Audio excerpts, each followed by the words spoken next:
and I just don't want you to see me. It's not that case at all. No, it's not that. But I'm here, and it's Friday night, and for the first time in a long time, because I haven't spoken to many, many thousands of you.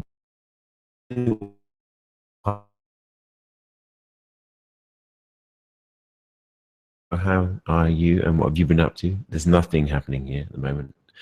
We are just taking it easy, you know, one day to the next, keeping happy, and basically looking at some of the other components of what good mental health as well as physical health is, which is also very important for overall well-being, right? So you need to consider both elements of your physical well-being, and of course you need to think about your emotional well-being and the reasons why those work or don't. And I guess one of the most important parts of that is being on top of these things, and awareness is more than anything. Making it up as you go along is fine. It's perfectly fine. I really don't mind that I don't know everything, because I think some people are just far too busy thinking they know it all, when the truth is, you know, we're all human, and life is a messy, messy, rocky road, and we learn. Oh God, we learn, and most of the time I can say I learned from my own stupid experiences, but you know, once bitten, twice shy. We move on. Anyway, kids, so basically what we're looking at here is red flags. Now, what's a red flag? Basically, a red flag is something that pops up that you should pay attention to and say, well, you know what?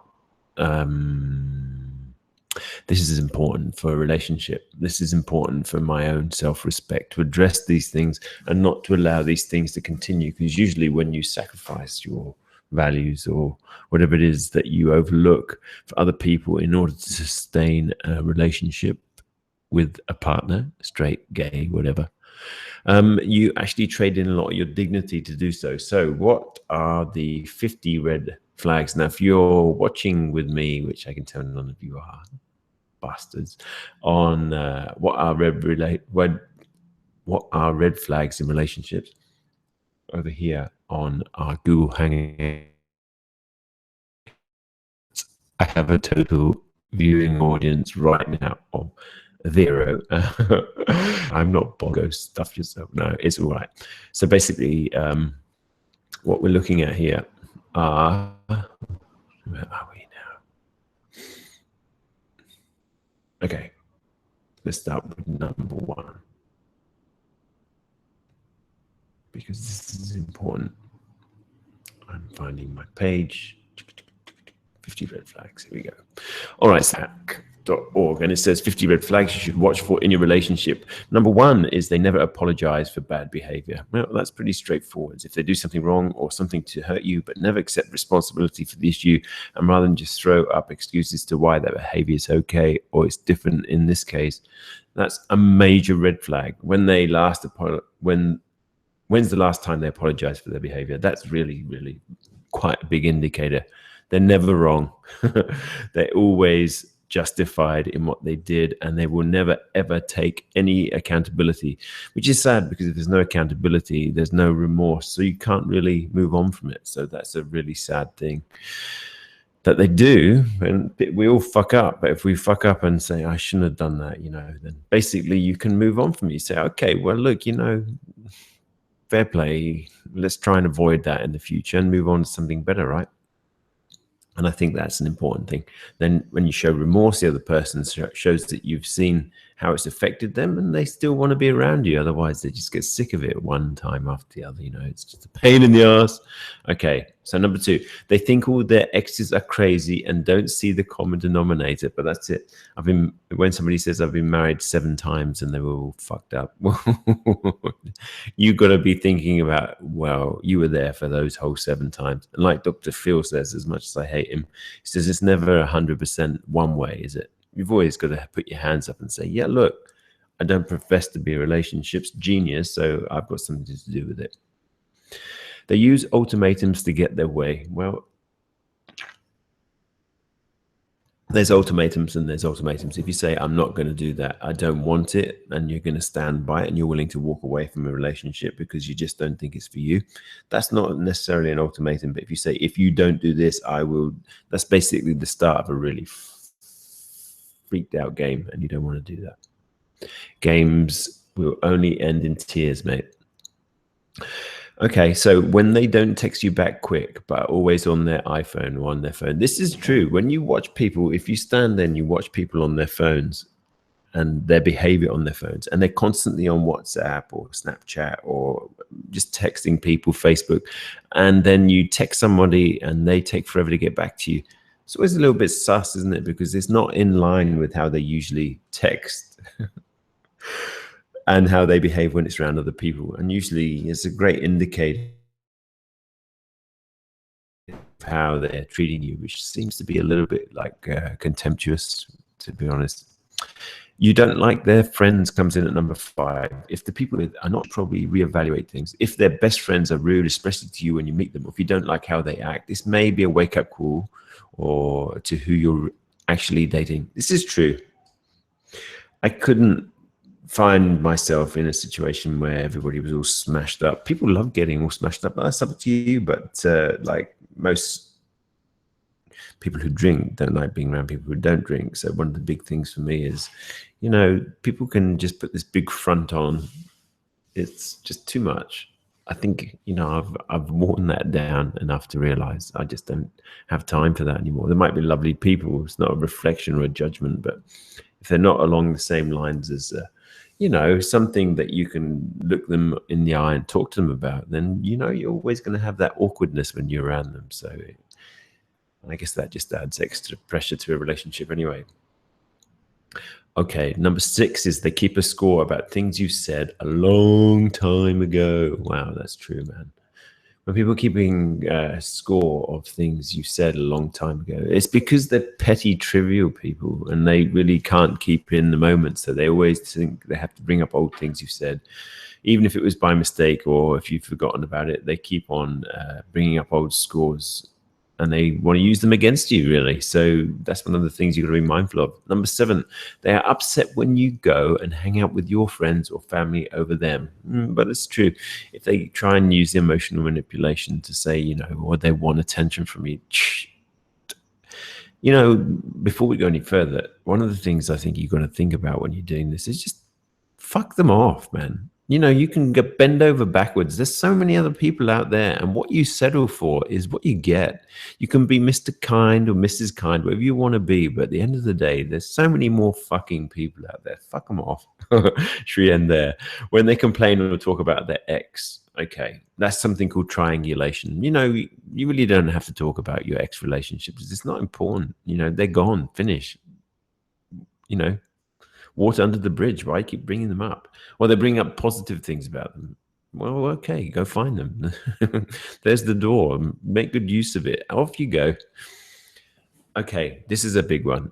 Number 9, if they keep your relationship a secret, there should be, you know, when you meet someone and you're just playing, you know, it's safe, you know, sometimes you get sucked into the sex, whatever it is, that's fine.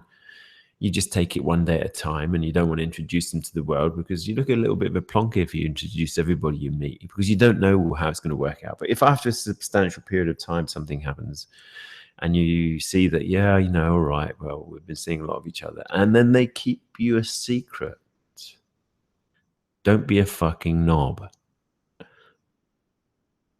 Ask them why. Listen to what they have to say. If it's not satisfactory, without any expectation of what they should do, make a decision based on that. Yes or no, this is not for me. Don't tolerate it. Don't settle. Make your mind up. It shouldn't happen. They should have no problem introducing you to their friends. I mean, unless you're a leper or some mass murderer, or you have some kind of Tourette's or something really hideous about you, in which case, you know, your relationship's doomed anyway. But anyway, fuck it. Never be kept in the shadows, man, for anybody. Okay? If there's something wrong with your relationship, then that's underpinning it all there. You should know better. Okay. Number 10, they don't get along with many other people. But getting along is fine. I mean, lots of people are isolated. I know I don't have a big circle of friends. It's not that I don't get on with them. I just find lots of people, I've got so much I want to do that I don't have time in my life to be able to spend it with all these people because I'm always doing stuff. So I'm very selective about the people I spend time with because if they don't share or allow me to do my thing and spend time on my own, I don't like it. But if they don't get along and they always have a gripe about other people or they're negative about it, it's another sign. Then you don't want them in your life. If they're rude and there's a lot of tension between them and other people, there must be a reason why all these people don't like your partner. And you just got to pay attention to that. It's a huge red flag. Number 11, they only tell half truths. Adults tell the full part of the story and don't leave out the other parts that make you upset. They need to tell you everything because you just need to be facilitated with all the facts so you can make your own evaluation. Nobody really cares to be fed half-truths or kept partially in the dark because they think it might upset you. It's easier just not to furnish you with the facts so you can make your own decisions. So, yeah, you really need to know this guy said such and such to me. It was inappropriate, and he's asking me to go out with him. Well, what would you do if the shoe was on the other foot? There's no means of being able to mask those things or just give enough of the story so you can carry on having your cake and eating it. So fundamentally, full truth, straight down the line, and build up that trust base is very important. They throw temper tantrums over little things. At number 12, emotional stability is key in a long-term relationship. Okay, look, if they're just irritated or tired or hungry, it's one thing. But if they have emotional issues, then they need to seek help. But if they're seeking help and they want you in their life, then that's up to you whether it's something you want to have in your life. But to be honest with you, unless they're really making a concerted effort to deal with their anger or emotional things, fuck them off, man. I mean, seriously. There's no need to tolerate that. People need to be kept in check. Keep yourself in check. If it doesn't happen, the door. Goodbye. They treat their family poorly. Well, you see this in a lot of narcissists, actually, that they see their family as because they're just familiar with them. They talk down to them. They have contempt for them. They treat them like shit. Fuck them. That's what they think, There's something very wrong there.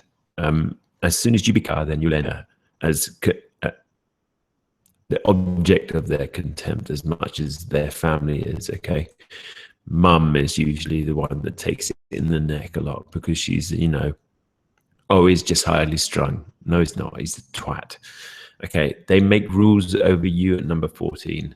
Who you should hang out with, where you go, who you talk to, what you wear, how you do your hair, etc. There's a point where it becomes too much, especially if your partner would never want to comply with the same set of rules that they place on you. So there's double standards there. Basically, what happens is, be mindful. I remember being told, it's okay,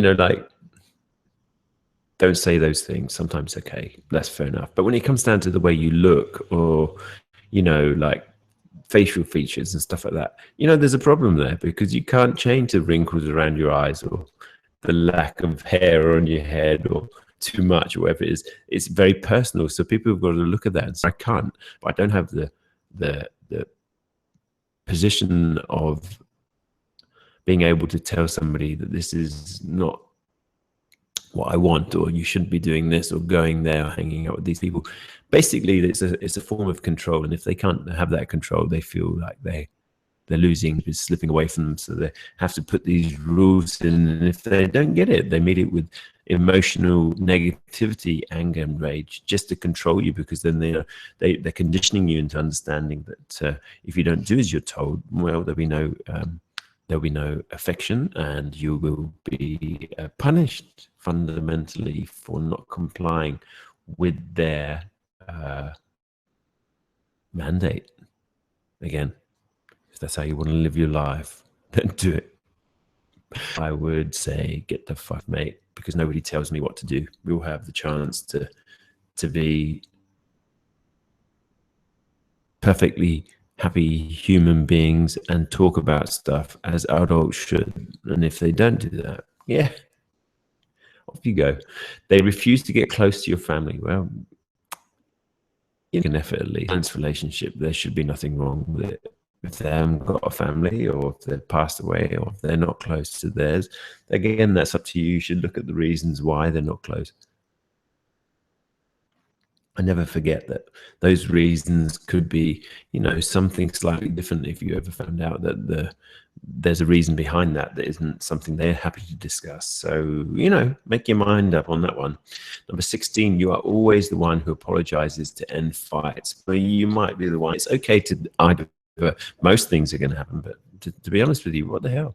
You have to apologize for everything. You just say, no, I'm not talking about this. And when the time is right, when you've calmed down, we'll do it, And fighting all the time, and you shouldn't be the one who always has to seek the end point, because people just want to disrupt you sometimes because they haven't not aware how to bring you into a fight.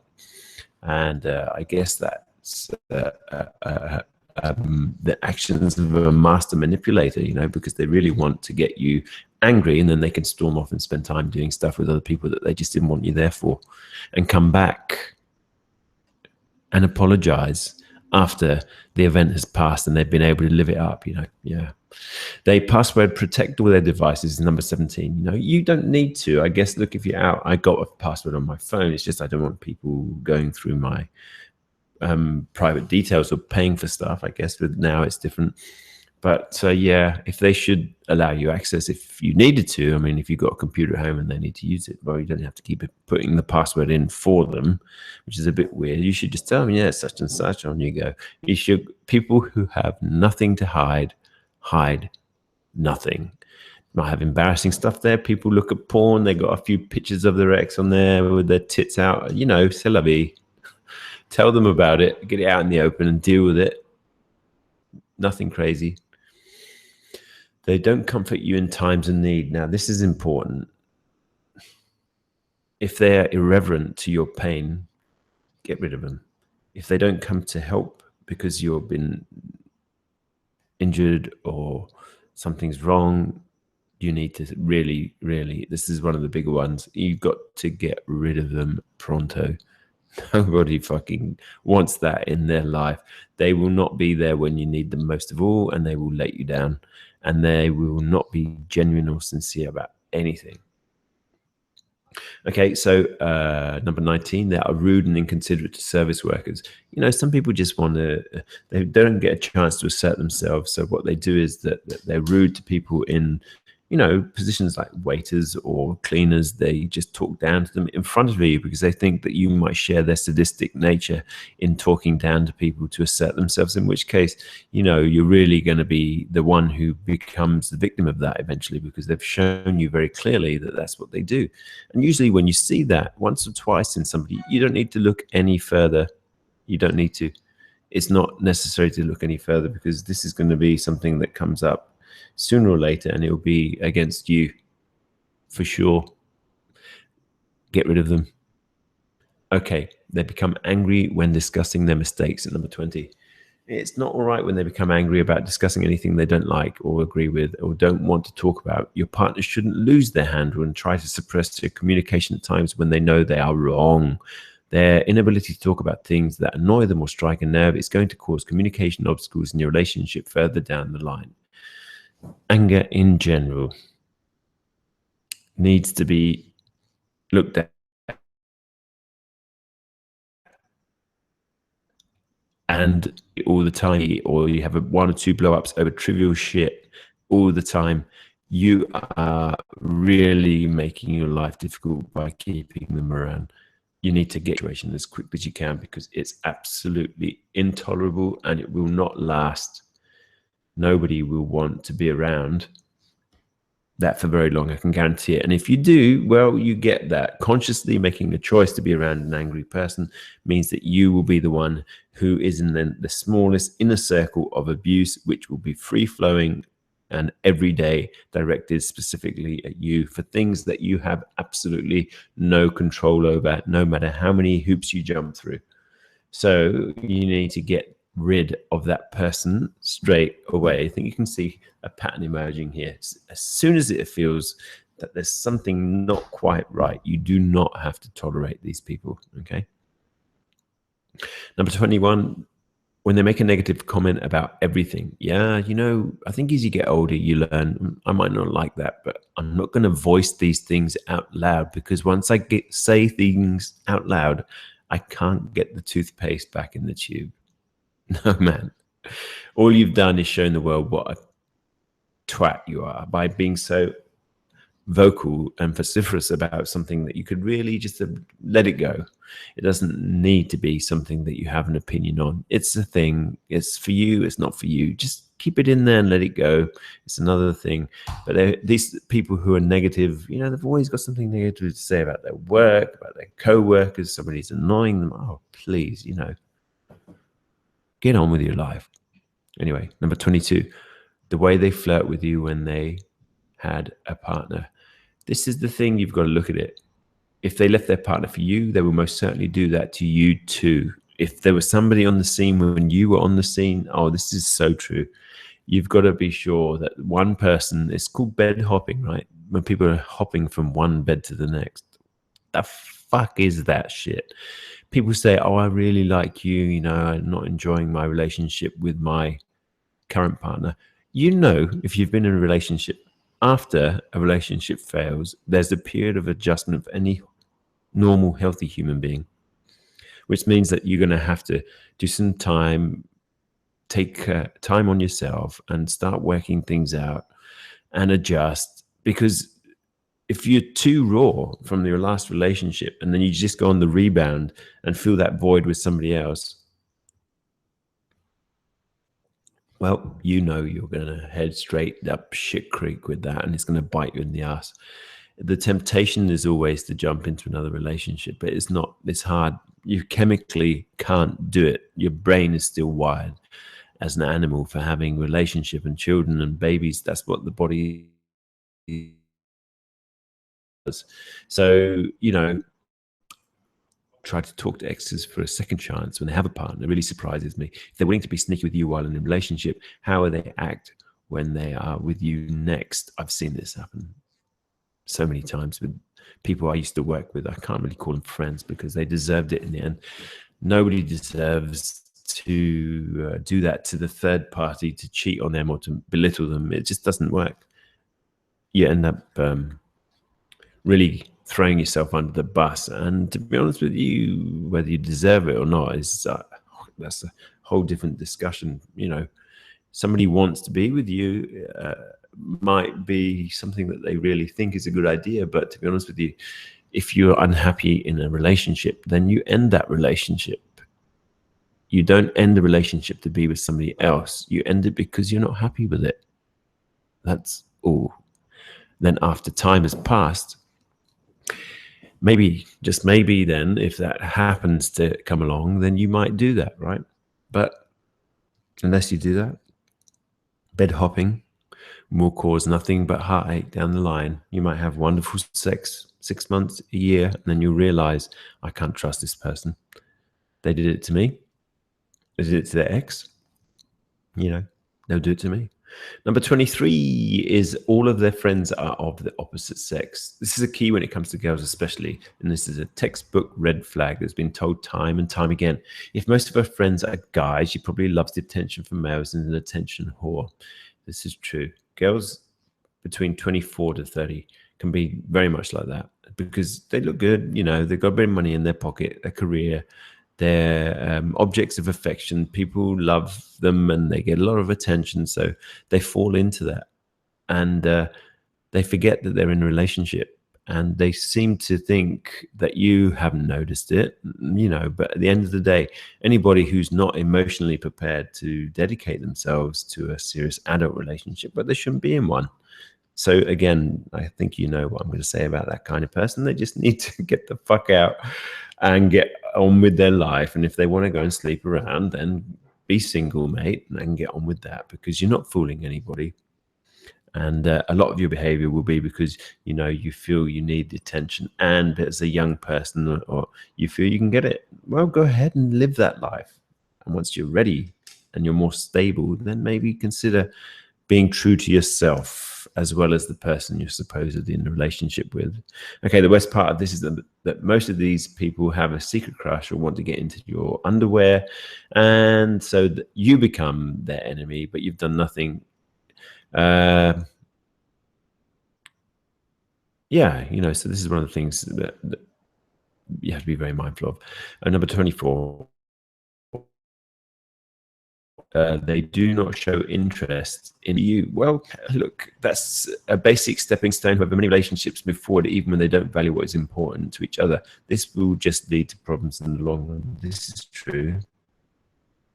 Everything has to make, they have to respect the fact, not even if they want to get involved, that the time you spend doing what you love is up to you. The same applies to them. If they don't see it equally, well, too bad. You have to make sure that whatever happens, you have the same respect for their pastimes, interests, careers,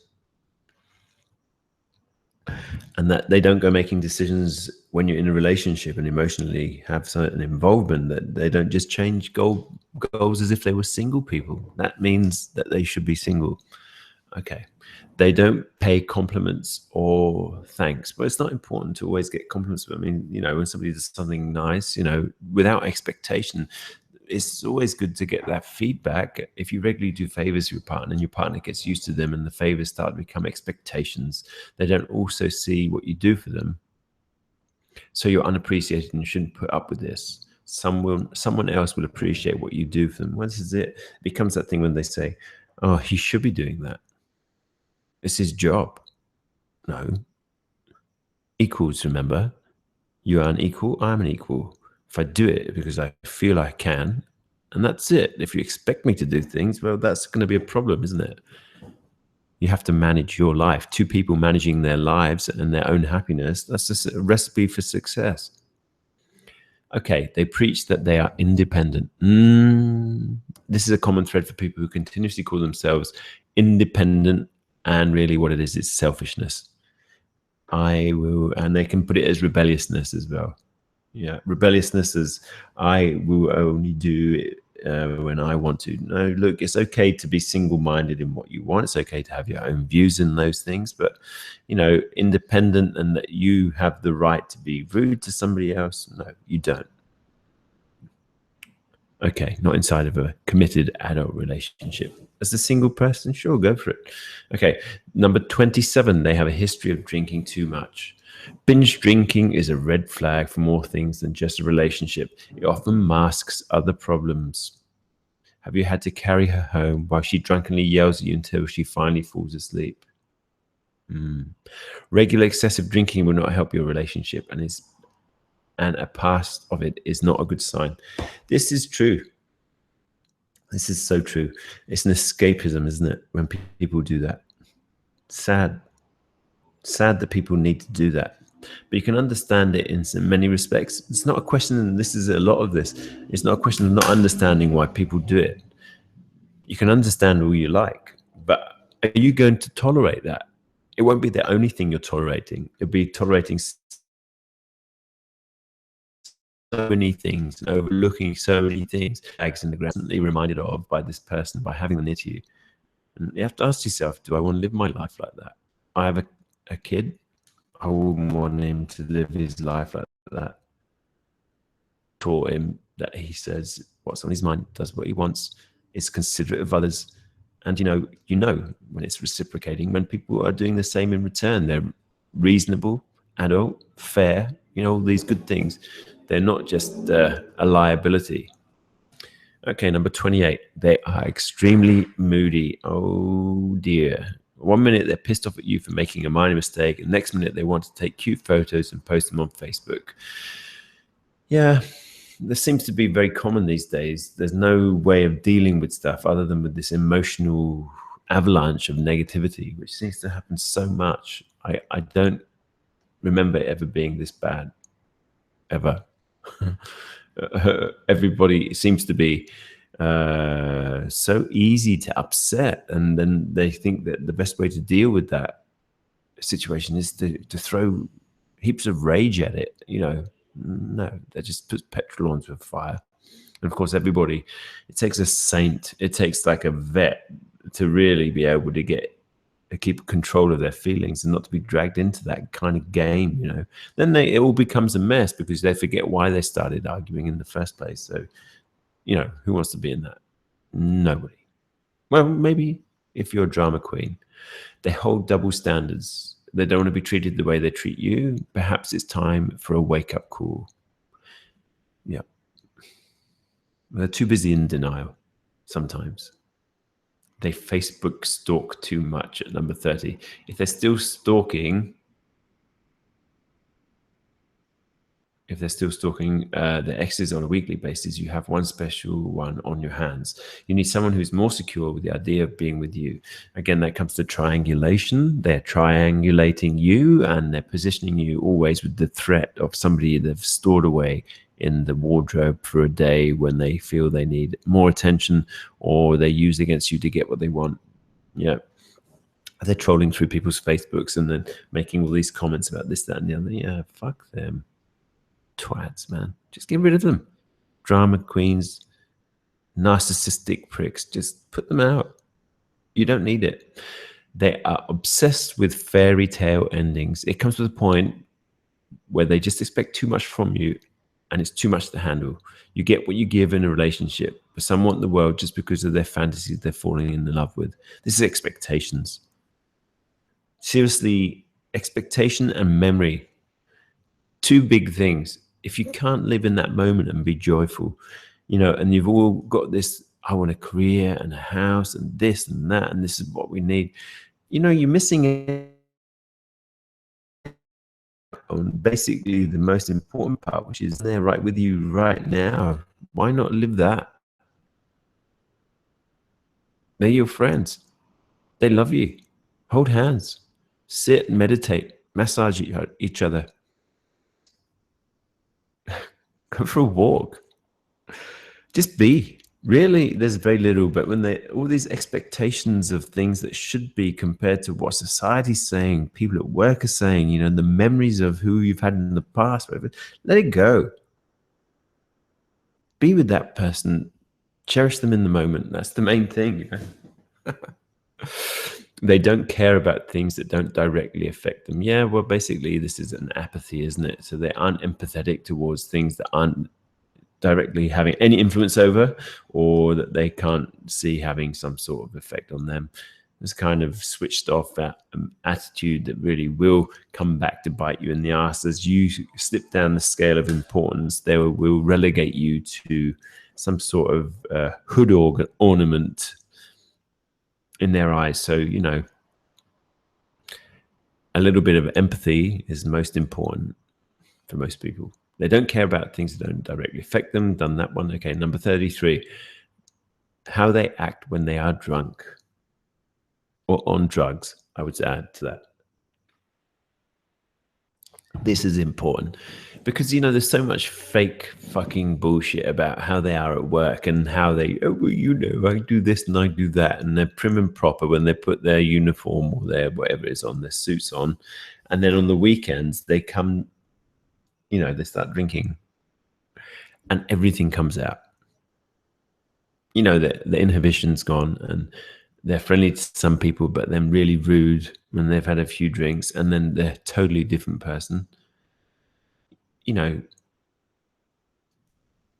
that's really who they are, regardless of what they're trying to tell you or put forward to everybody else around them. They are really little prisoners caught in this world where they are servitude and they're complying with institutionalized norms and values which don't represent what they feel. So they're desperately upset on a level that is so deep inside of them that it comes out when their guard is down, when alcohol has got a grip of their brain and they can't really do anything, or if they're on drugs. And even when they start saying those things and then the next day they say, I'm so sorry, I didn't mean it. Yes, you did. Oh man, you did. And if you didn't mean it, maybe you've just got a drinking problem, because that stuff fucking hurts and it sticks. And your decision is, do I ever want that to happen again? And if it happens again, you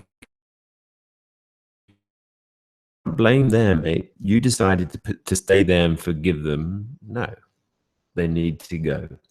Goodbye. They like to play head games when they are upset. Okay, yep. This is so true. When you get people, it's called gaslighting. They twist things and they put a different spin on things, and they'll try and make you feel that you're the one to blame, and then they'll shift the goalposts over you. They'll give you half-baked truths. They'll give you things that they've decided on without including you at all. It's a fucking joke. Do you know what I mean? So yeah, be prepared for that. They can be so deliberately manipulative in their games, and games that are very damaging. And anybody who's playing games, they've got to go. No games. You're not playing games. This is your life. And the time you get caught up in text wars or arguments, this is times you could be feeling happy and joyful with someone. And the moment that starts, remove yourself, man. Get the fuck out of there. Anyway, they like the drama of fighting. Every once in a while, you come across a girl who likes the drama because it adds to the excitement of their life. It might not be just that. They're not getting the attention they feel they deserve. So they prefer to get it, even if it's negative attention. So they create drama even. This is a bit more uncommon with guys. Sometimes it seems that they push something minor into a fight just because they want to. You don't need this stress in your life. You don't have time for it. But it's also part of how, like, there's psychological disorders, personality disorders, part of that there's nothing, 90% of the time they're fucking ace. And then that 10% of the time is like a bomb that can go off. You never know when it's going to go off. So you never have that surety or consistency of behavior, and it's all part of their way of doing stuff. And these things happen, man. Don't try and fix it. Don't stick around. Don't try and if they aren't on top of it, if they can't see it and they don't show remorse for it, it ain't your problem. Get the fuck out, man.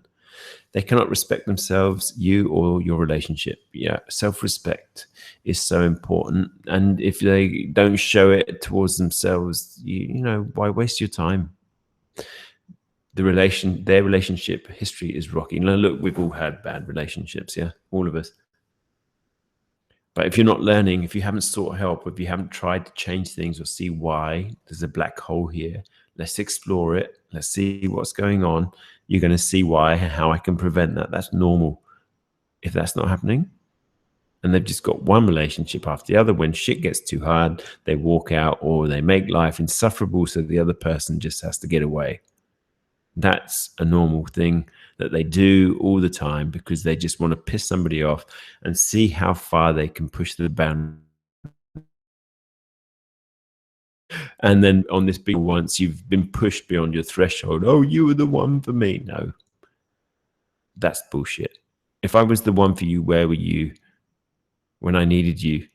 And why did you do all the things that you did? So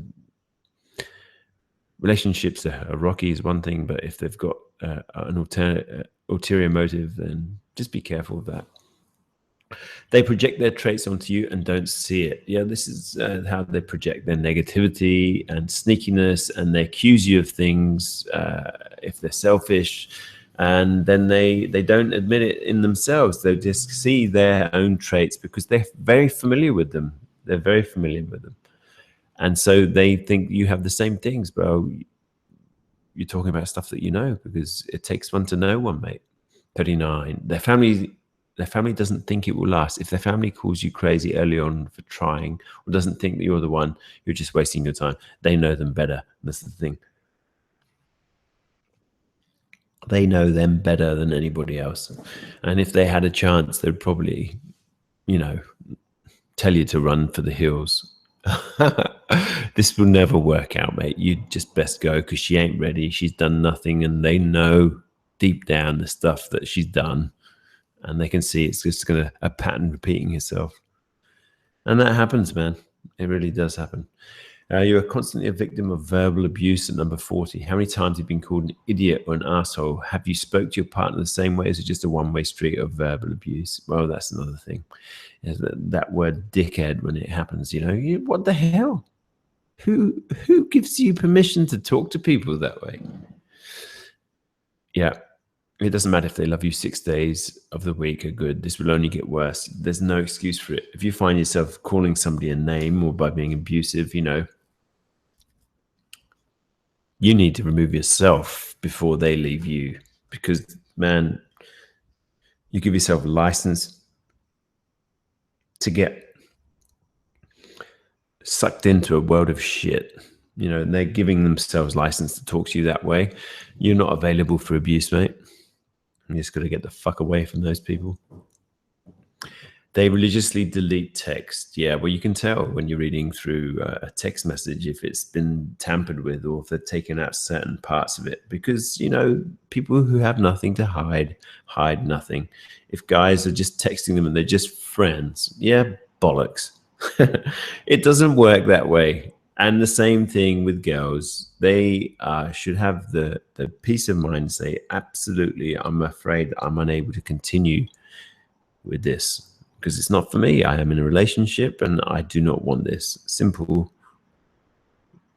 It's not that they can't have friends. It's not that at all. Just not appropriate sometimes for that kind of stuff, for text messages from blokes later. And yeah, call the other one, mate. And they don't like questions about that kind of shit. They're a completely new person after the honeymoon phase. Everyone is a little overly soft in the first month, a few weeks of dating. But once you get through that, you see the real person. How much they change will set a course for what they'll be like in the future. This is true.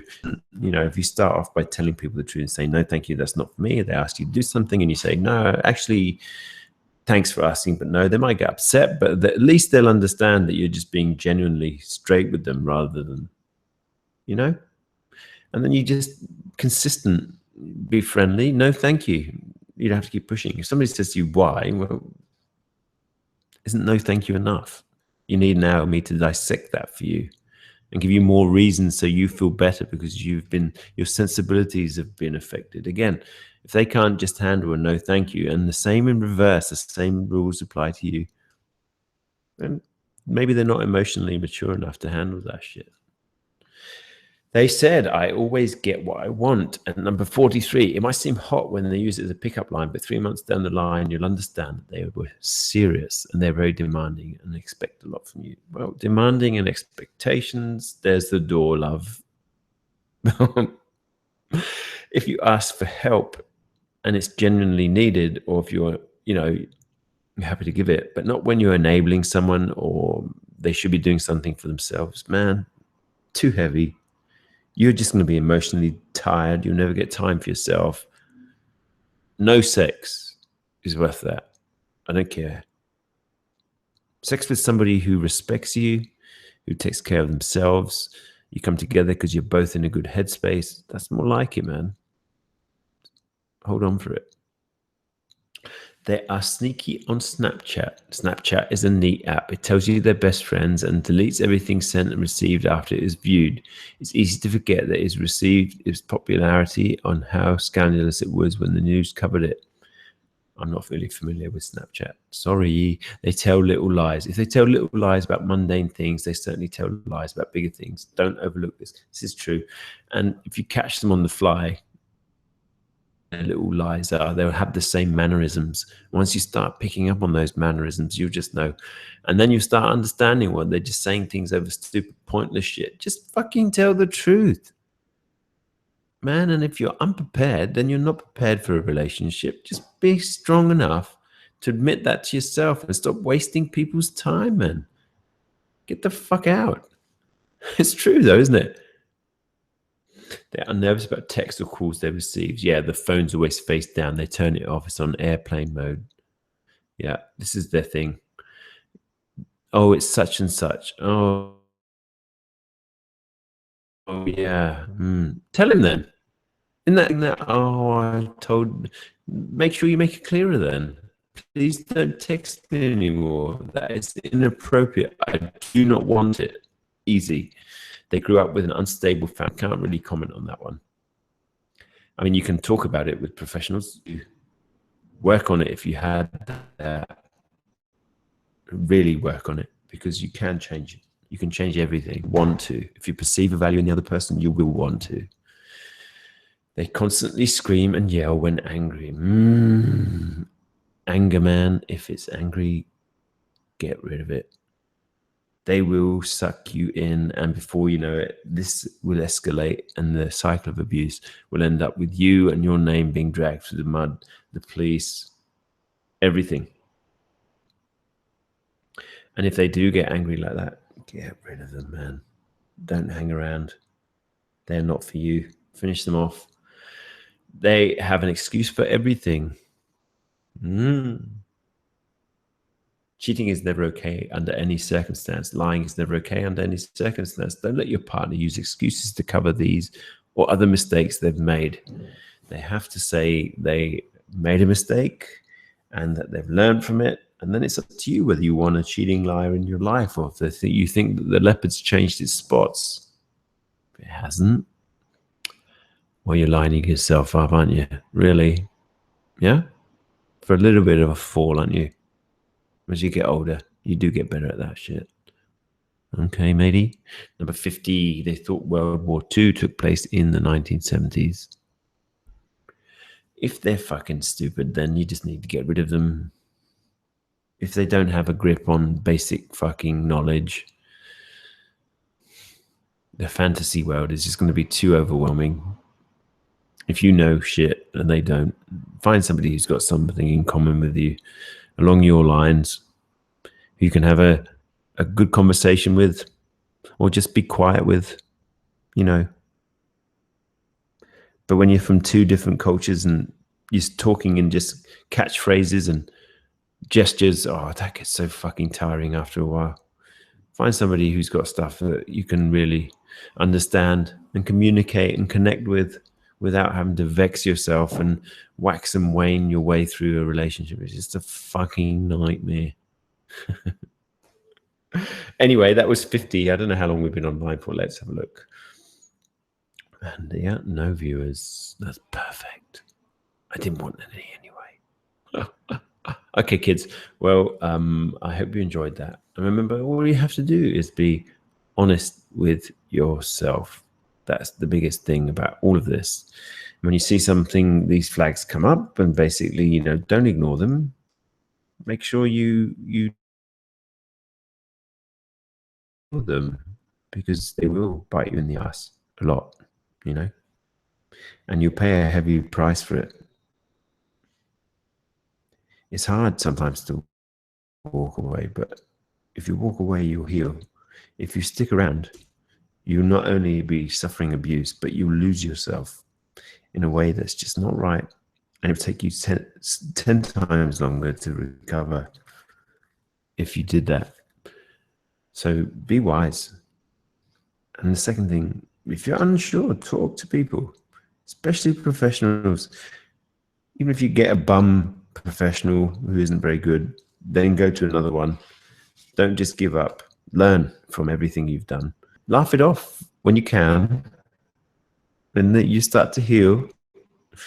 You wipe your brow and you say, that was so close, man. Oh, fucking hell.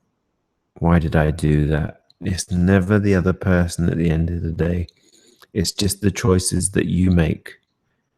And you can make good choices for yourself. You just have to keep on practicing that respect. And it all comes good. You'll attract someone of a like mind. But if your values are weak, if you become somebody's doormat, that's no life. No life. And when that starts to happen, if you can't see the writing on the wall by that stage, then you're really, really in need of help.